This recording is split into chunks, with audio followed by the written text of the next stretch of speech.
Hello students, I am अनुराग। आज जो अपन topic ले रहे हैं वो है क्वांटिटेटिव टेक्निक्स यानी ऑपरेशनल रिसर्च का असाइनमेंट प्रॉब्लम। असाइनमेंट प्रॉब्लम क्या है, तो इसको अगर मैं नटशल में बोलूँ तो right man for the right job, यानी सही आदमी को सही काम पे लगाना। तो इस चैप्टर में बेसिकली हम पढ़ेंगे असाइनिंग एक्टिविटीज़, यानी हम वर्क को असाइन कैसे करते हैं, यानी जो टास्क है वो कौन से वर्कर को दी जाए, यानी कुल मिला के कह दूं कि एक्सपर्ट वर्कर कौन है, उसको कौन सी टास्क दी जाए जिससे कि हमारा प्रॉफिट जो है वो मैक्सिमम हो, यानी मैक्सिमाइजिंग प्रॉफिट, या कॉस्ट मिनिमम हो। अब कॉस्ट मिनिमम है, इसका मतलब कॉस्ट को रिड्यूस करना है या आवर्स को रिड्यूस करना है या डिस्टेंस को कम से कम मिनिमाइज करना है। इस तरीके से इस चैप्टर में आपकी प्रॉब्लम आएंगी। तो चलिए आगे मूव करते हैं। वैसे तो इस टॉपिक को कई मेथड से सॉल्व किया जा सकता है, लेकिन इस चैप्टर में बेसिकली हम ले रहे हैं हंगेरियन मेथड। हंगेरियन मेथड जो है वो हंगरी के रहने वाले एक मैथमेटिशियन थे, इनका नाम था डी कॉनिक। अब एक्चुअली इसमें जो क्वेश्चंस आएंगे वो मिनिमाइजेशन केस के भी आएंगे और मैक्सिमाइजेशन केस के भी आएंगे। तो कॉस्ट है, डिस्टेंस है, इन सबको क्या मिनिमाइजेशन के क्वेश्चन से सॉल्व किया जाता है। तो चलिए एक एग्जांपल लेते हैं, मिनिमाइजेशन केस।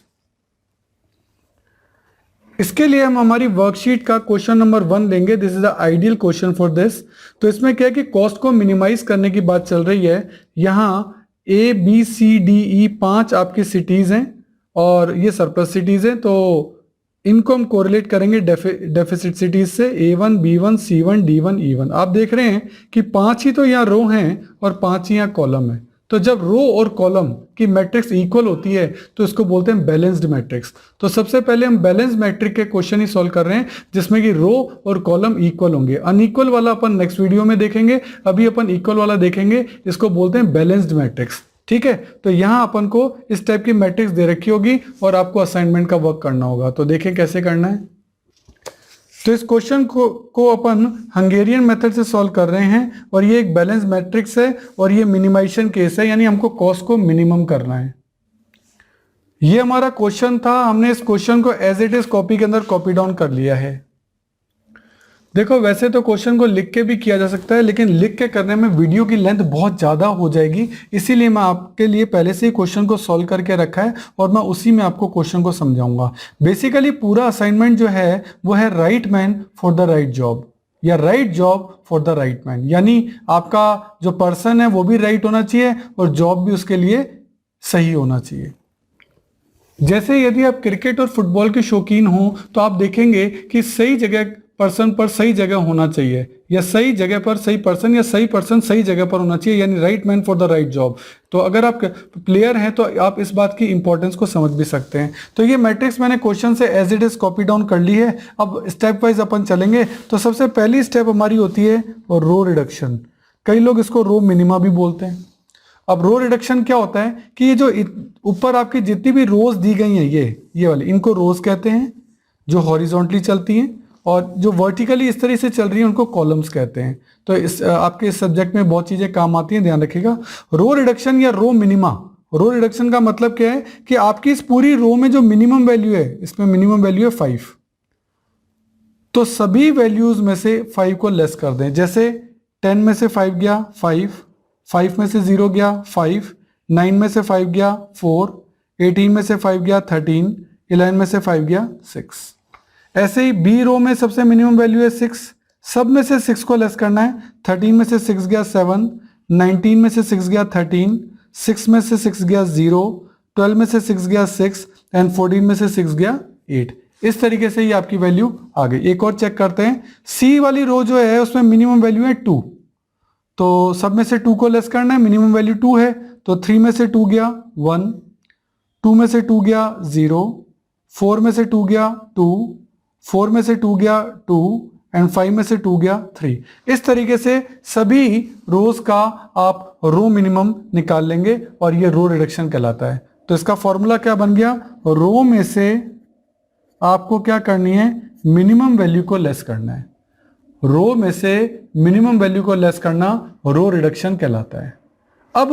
अब इस टेबल से अपन को क्वेश्चन को आगे करना है। अब वो वाली टेबल खत्म हो गई, अब इस वाली टेबल से अपन क्वेश्चन को आगे कंटिन्यू करेंगे। अब नेक्स्ट स्टेप का नाम है कॉलम रिडक्शन। उसमें क्या करते हैं, ये जो कॉलम है, इस कॉलम में मिनिमम वैल्यू क्या है, मिनिमम वैल्यू है 1। तो सब में से 1 को लेस कर दो। 5 में से 1 गया 4, देन 6, 0, 8, 4। तो देखो ये वैल्यू आ जाएगी 4, 6, 0, 8, 4। हमेशा ऐसे ही करना है। बी वाली कॉलम के अंदर सबसे मिनिमम वैल्यू 0 है, सब में से 0 लेस होगा तो एज इट इज ये वैल्यू आ जाएगी 0, 13, 0, 0, 0, 0, 13, 0, 0, 0। C1 में भी कॉलम में अगर आप देखेंगे मिनिमम वैल्यू 0 है, सब में से 0 लेस होगा तो सेम वैल्यू आ जाएंगी। D1 के अंदर मिनिमम वैल्यू 2 है, तो सब में से 2 लेस होगा। 13 में से 2 गया 11, 6 में से 2 गया 4, इसी तरीके से सो ऑन 11, 4। और ऐसे ही आपका E1 के अंदर भी अगर आप देखेंगे तो मिनिमम वैल्यू जो है यहाँ 3 है, सब में से 3 लेस होगा। 6 में से 3 गए 3, 8 में से 3 गए 5, यानी 3 और 5 आएंगे। तो आप देख रहे हैं 3 और 5 आ रहे हैं। तो ये स्टेप कहलाती है कॉलम रिडक्शन। इसमें क्या करना है कि जो अपनी पिछली स्टेप है, स्टेप 1 है, उसमें से करना है। ध्यान देना, फ्रॉम स्टेप 1, क्वेश्चन में से नहीं करना है, स्टेप 1 में से करना है। जो भी आपका कॉलम है उसमें से मिनिमम वैल्यू लेस कर दो। तो ये अब आपकी वैल्यूज आ गई हैं। तो पहली स्टेप में अपन ने किया रो रिडक्शन, दूसरी स्टेप में हमने कर दिया कॉलम रिडक्शन। अब इस क्वेश्चन में कुछ स्टेप अपन को लगानी है, 2 स्टेप तो सब में करनी ही है। अब अपन देख रहे हैं अपनी जो मैट्रिक्स इसमें काफी सारे 0 आ चुके हैं, तो अब हमें इसमें लाइंस खींचनी है, यानी उन जो लाइंस हैं उनसे उनको कवर करना है। कैसे? जहां सबसे ज्यादा 0 आए हैं, यहाँ तो एक ही 0 है, यहाँ भी एक ही 0 है, 1, 2, 3, 4, यहाँ 4 0 है, यहाँ एक ही 0 है, यहाँ एक ही 0 है। तो 4 0 वाली लाइन को अपन ने देखो काट दिया। यहाँ आपका 1 0 था, कट चुका है, यहाँ आपका 1 0 था, कट चुका है, यहाँ 1 0 था, कट चुका है, और यहाँ 4 0 है, तो पहले इसको काटना चाहिए। तो 4 0, 4 0, और यहाँ फिर एक ही 0 है, तो आप इसको चाहे ऐसे काट दो चाहे ऐसे काट दो, कोई फर्क नहीं पड़ता। इस बात से कोई फर्क नहीं पड़ता कि आप उसे हॉरिजॉन्टली काट रहे हो या वर्टिकली काट रहे हो, उससे कोई फर्क नहीं पड़ता। लाइन अपनी खींचनी चाहिए और उसमें सारे 0 कवर होना चाहिए।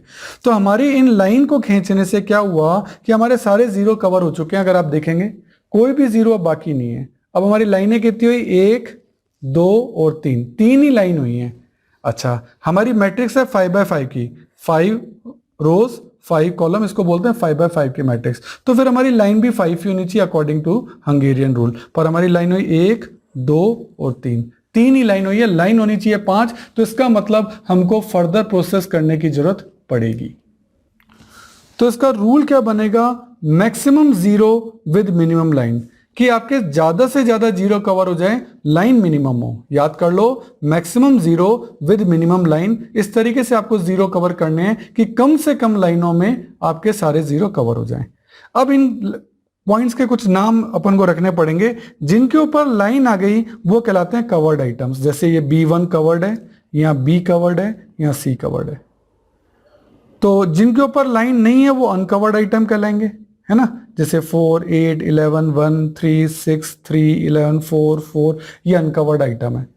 और जहां ये 2 लाइनें इंटरसेक्ट हो रही है, ये इंटरसेक्शन पॉइंट कहलाएंगे। इस क्वेश्चन में हमारे 2 इंटरसेक्शन पॉइंट हैं, एक 13 है और एक 0 है, क्योंकि यहाँ दोनों लाइनें इंटरसेक्ट कर रही हैं एक दूसरे को। तो एक तो कवर्ड आइटम, एक अनकवर्ड आइटम और एक इंटरसेक्शन पॉइंट। 3 पॉइंट्स को अब आपको ध्यान रखना है। हमें क्योंकि 5x5 की मैट्रिक्स और 5 लाइंस चाहिए, तो अब हमें एक एक्टिविटी और करनी पड़ेगी, यानी फर्दर प्रोसेस और करना पड़ेगा। तो जितने भी अनकवर्ड आइटम हैं उसमें सबसे मिनिमम वैल्यू देखो। अनकवर्ड आइटम है, मिनिमम वैल्यू है 1, मिनिमम अनकवर्ड आइटम, उसको ले लो। तो 1 जो है वो मिनिमम अनकवर्ड आइटम है, उसको जितने भी अनकवर्ड आपकी वैल्यूज हैं उनमें से लेस करना है। यानी इस 4 में से लेस होगा, इस 4 में से लेस होगा 1, तो यानी आएगा 3, 3, 10, 2। चेक करते हैं। तो नेक्स्ट टेबल में मैं आपको दिखा रहा हूं 3, 3, 10, 2। जो अनकवर्ड आइटम थे उन सब में से 1 लेस हुआ है। एक बार और चेक करते हैं। ये भी अनकवर्ड आइटम है, 8 और 4, तो यहां से 1 1 लेस हो जाएगा, तो यहां आ जाएगा 7 और 3। तो चेक करो 7 और 3। ठीक है, ये तो वो अनकवर्ड का। सर कवर्ड का क्या करना है? तो कवर्ड का कुछ नहीं करना है।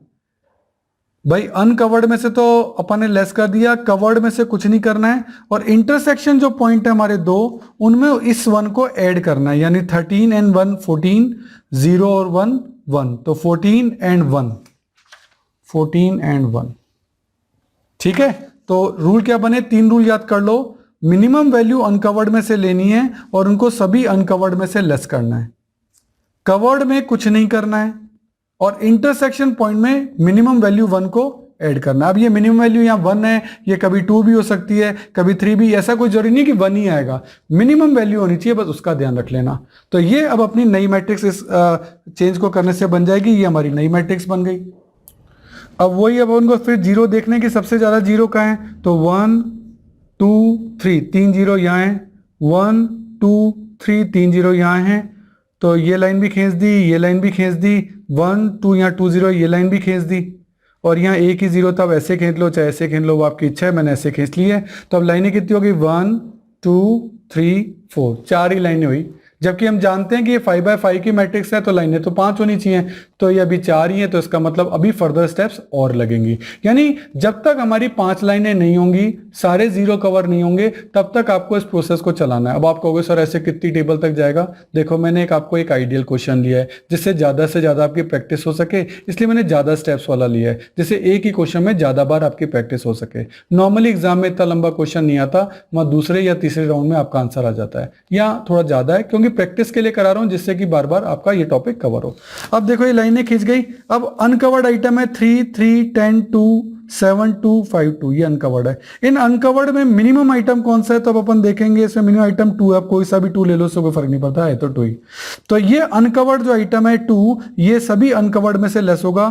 3 में से 2 गया 1, तो आप देख रहे हैं 3 में से 2 गया 1, 3 में से 2 गया 1, 10 में से 2 गया 8, और 2 में से 2 गया 0। ऐसे ही आप यहां देखेंगे डी वाली रो में 7 में से 2 गया 5 0, और 2 में से 2 गया 0, 5 में से 2 गया 3, 2 में से 2 गया 0। ऐसे सभी अनकवर्ड आइटम में हो गया। कवर्ड आइटम को अपन को छेड़ना ही नहीं है, बट इंटरसेक्शन आइटम को लेना है, और इस बार इंटरसेक्शन आइटम है 14 1 और 0।